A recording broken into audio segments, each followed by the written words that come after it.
Amis internautes, bonjour et merci d'avoir pris le rendez-vous. Aujourd'hui, nous allons parler de l'inceste subi par les plus jeunes. Et puisque le sujet vous intéresse, installez-vous confortablement, activez la cloche de notification pour vous abonner si ce n'est pas encore fait. Nous allons en parler pendant quelques minutes.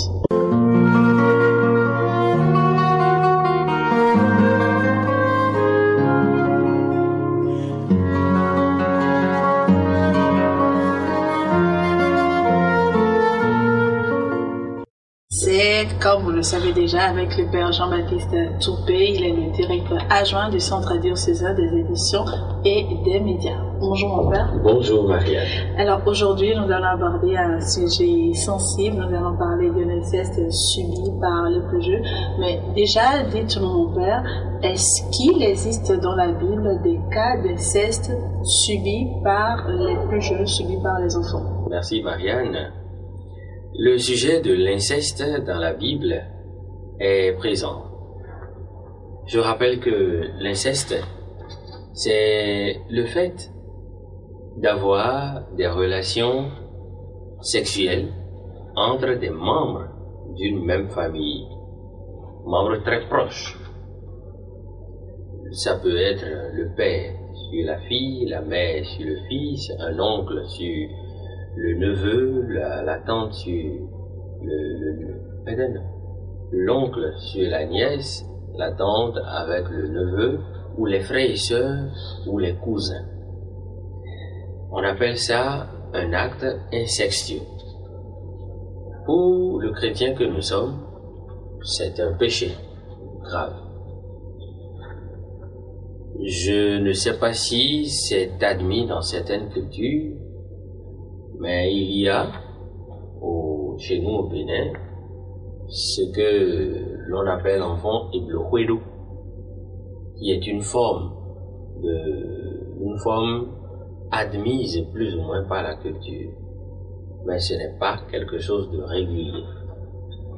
Dans la Bible, puisque l'histoire de la Bible, c'est l'histoire de certains humains, d'un peuple avec Dieu, des cas d'inceste ne manquent pas. La légère différence, c'est qu'il n'y a pas de cas d'inceste sur des enfants. Au chapitre 19, dans le livre de la Genèse, nous avons les filles de Lot qui sont allées sexuellement avec le père, puisqu'elles se retrouvaient dans une situation où elles n'avaient pas de mari. Et ayant le désir d'avoir d'enfants, elles ont donné de l'alcool à leur père, puis elles en ont profité.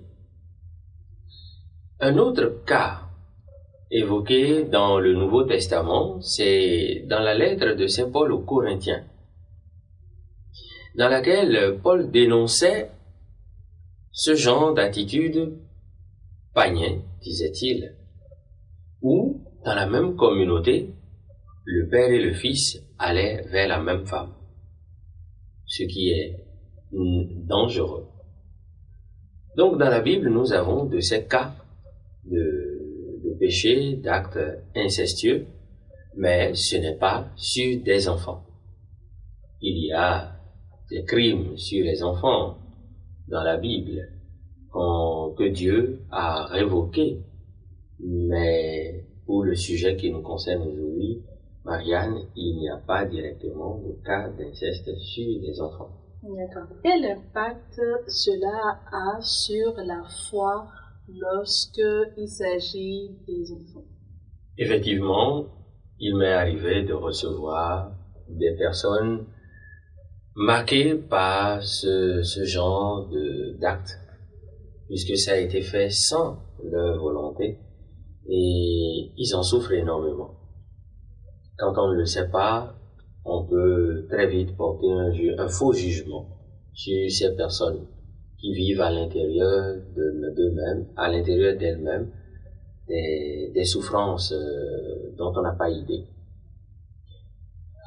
Ayant vécu quelque chose comme ça, il y en a qui culpabilisent au point de jeter le tort sur Dieu, de ne les avoir pas défendus.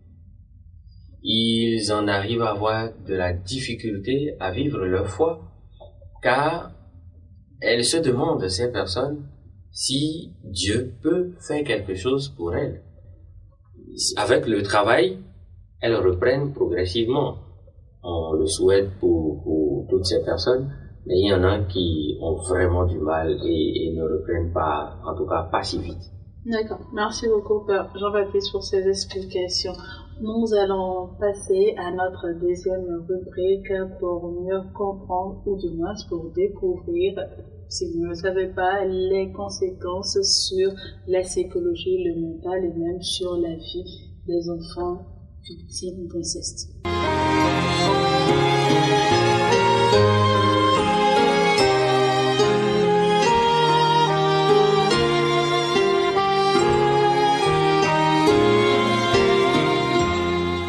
En profondeur, aujourd'hui, nous allons parler des conséquences psychologiques de l'inceste subi par les plus jeunes.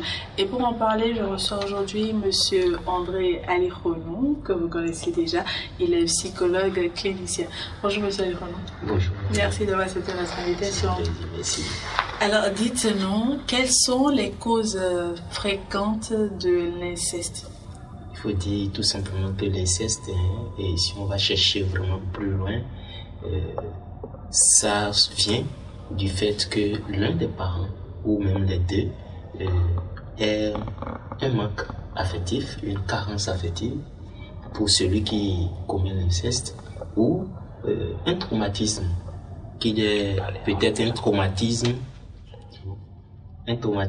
qui l'a traîné, qui n'a pas eu solution, qui n'a pas pu résoudre, ou encore voilà, c'est lui-même a été victime de violence dans l'enfance, ou lui-même a été victime de viol peut-être dans l'enfance, qu'il a traîné jusqu'à son âge adulte, etc. Il y a beaucoup de comment on appelle, de causes qui amènent le parent à commettre, l'adulte à commettre l'inceste sur un enfant.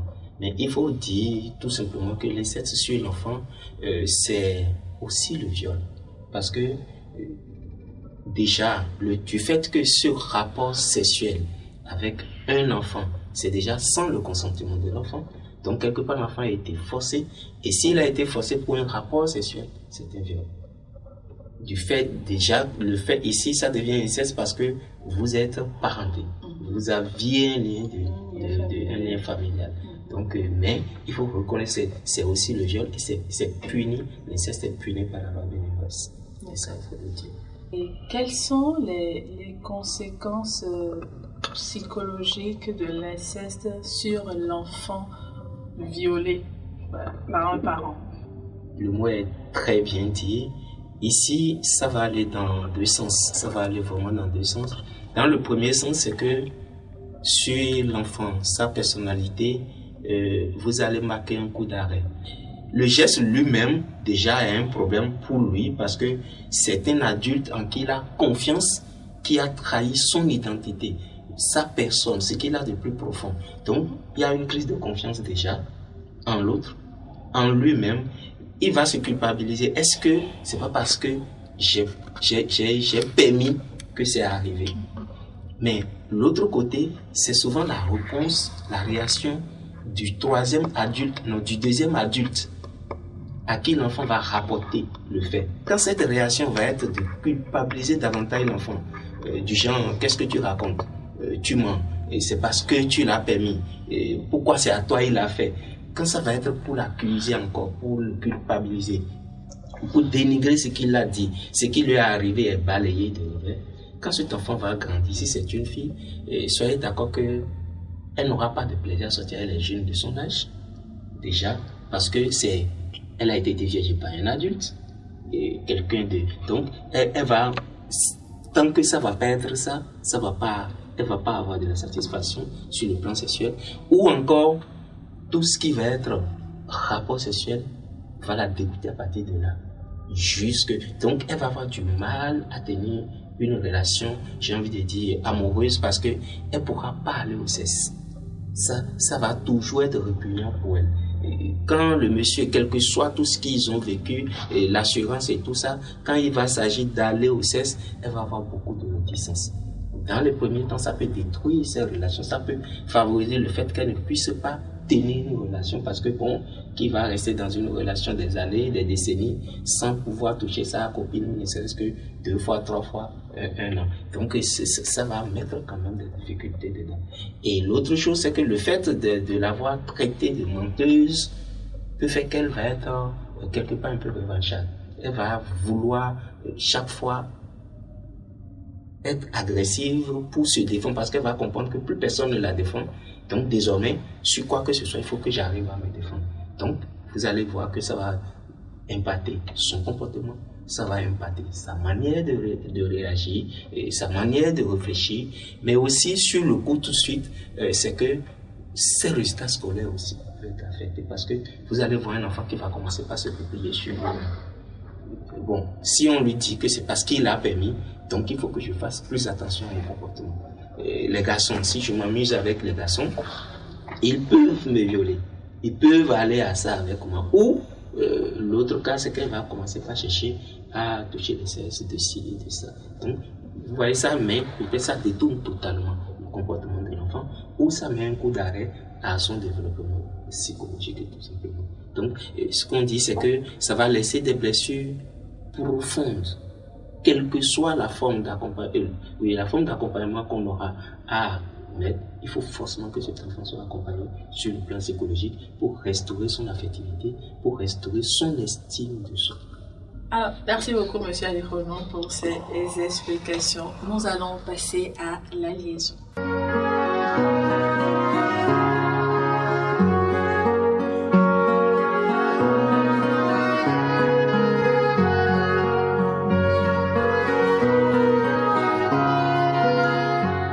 Que faut-il faire pour mettre un frein à l'inceste dans votre entourage et comment accompagner les personnes victimes d'inceste? Nous allons parler dans la liaison.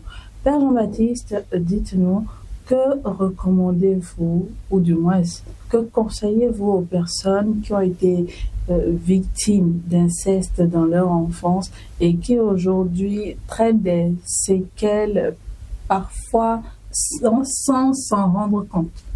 Le mal dont nous parlons est un mal pernicieux dont les conséquences demeurent vraiment longtemps sur les personnes qui en ont été victimes.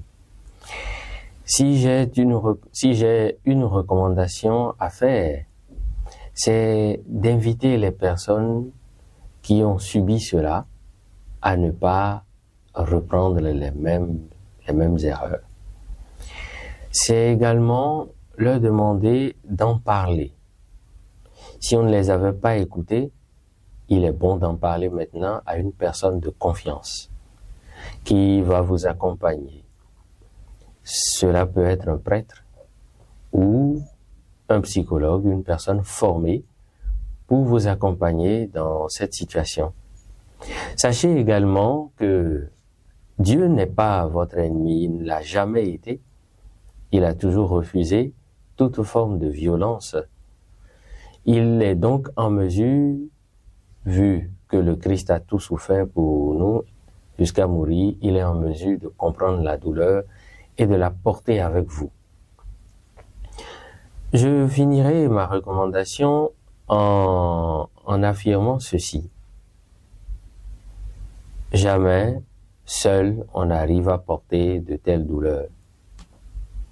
Si le Christ, Jésus a senti le besoin de nous dire, venez à moi, vous tous qui peinez sous le poids du fardeau et moi je vous donnerai le repos, c'est qu'il faut avoir le courage, déjà, de s'ouvrir à quelqu'un sur le plan humain, mais de s'ouvrir surtout à la grâce de Dieu qui va vous porter et vous aidera à guérir.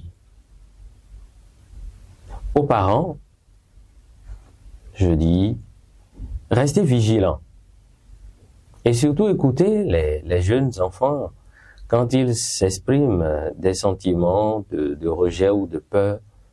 Ne banalisez pas. Cherchez à comprendre, à savoir pourquoi. Car les enfants, spontanément et naturellement, aiment bien dire ce qu'ils ont vécu. Écoutez-les pour ne pas laisser le mal demeurer. Merci. Merci beaucoup, Père Jean-Baptiste, pour vos précieux conseils. Monsieur Alikhonou, vous l'avez dit tout à l'heure, il est difficile pour les personnes victimes d'inceste de tenir dans des relations amoureuses. Alors, que recommandez-vous alors aux partenaires ou aux conjoints de ces personnes-là qui aujourd'hui, à l'âge adulte, traînent des séquelles? Pour ces conjoints, ces conjointes, c'est beaucoup de sacrifices parce que, vous voyez, c'est une relation nouvelle à qui on va demander beaucoup de choses. Et je pense que c'est dans une relation, ce que moi je vais leur demander tout simplement, c'est d'être sincère et de vraiment se rendre disponible pour accompagner ces victimes, ces survivants ou survivantes. Il faut vraiment être là. Mais si vous sentez, n'ayez pas peur de vous engager ensemble avec ces personnes dans leur thérapie. C'est surtout ça. Si vous ne pouvez pas personnellement les accompagner, prendre beaucoup de patience pour les aider à restaurer ce mal, parce que bon, il faut dire que ce dégât va mettre du temps avant d'être restauré. C'est pas parce que ça a été subi dans l'enfance que, rendu adulte, la personne doit faire comme si jamais ça l'a été. Au contraire, ça va revenir et ça va s'intensifier. Donc, chaque relation avec vous, une personne de confiance, va réveiller un peu ces choses-là. Donc, il faut faire preuve de beaucoup de patience avec. Il faut vraiment faire preuve d'assurance. Il faut la rassurer, et que la personne aussi qui a été victime puisse refaire confiance. Et s'il faut, se faire aider dans une thérapie vraie, parce que il faut forcément se faire accompagner par une thérapie. Si votre conjoint a de la difficulté à le faire, n'ayez pas peur, n'ayez pas honte de rentrer dans une thérapie pour vous accompagner, pour vous aider à restaurer un peu tout ça. Et je finirai forcément par dire, les enfants souvent ne mentent pas. Les enfants souvent ne mentent pas. Et je vais en appeler aux parents aussi de ne jamais prendre pour prétexte le fait que ce que dit l'enfant est assez grave pour dire qu'il ment.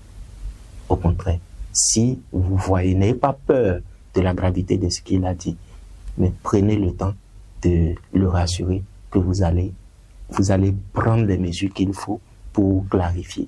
Mais ne rejetez pas tout de suite ce qu'il a dit, ça va laisser des séquelles irréparables dans la personnalité de cet enfant.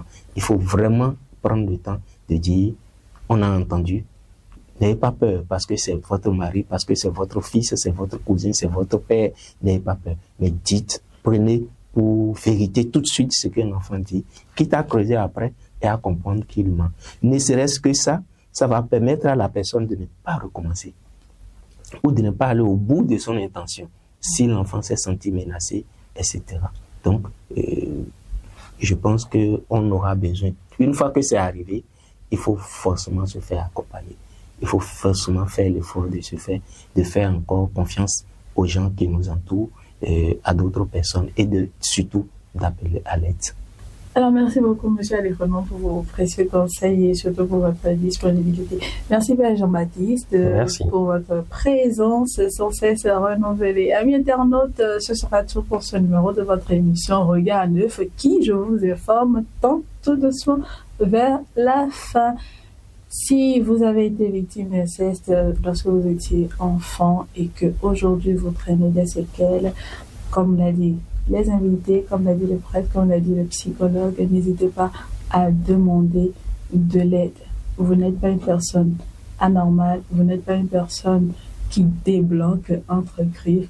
Vous avez juste besoin de vous faire accompagner pour guérir et pour vous réconcilier avec votre identité, avec votre personnalité profonde. Avec Dieu pour son noble et cieux, tournez-vous vers lui et il saura vous aider à guérir. Quant à moi, je vous dis à très bientôt pour un nouveau numéro de votre émission Regard Neuf.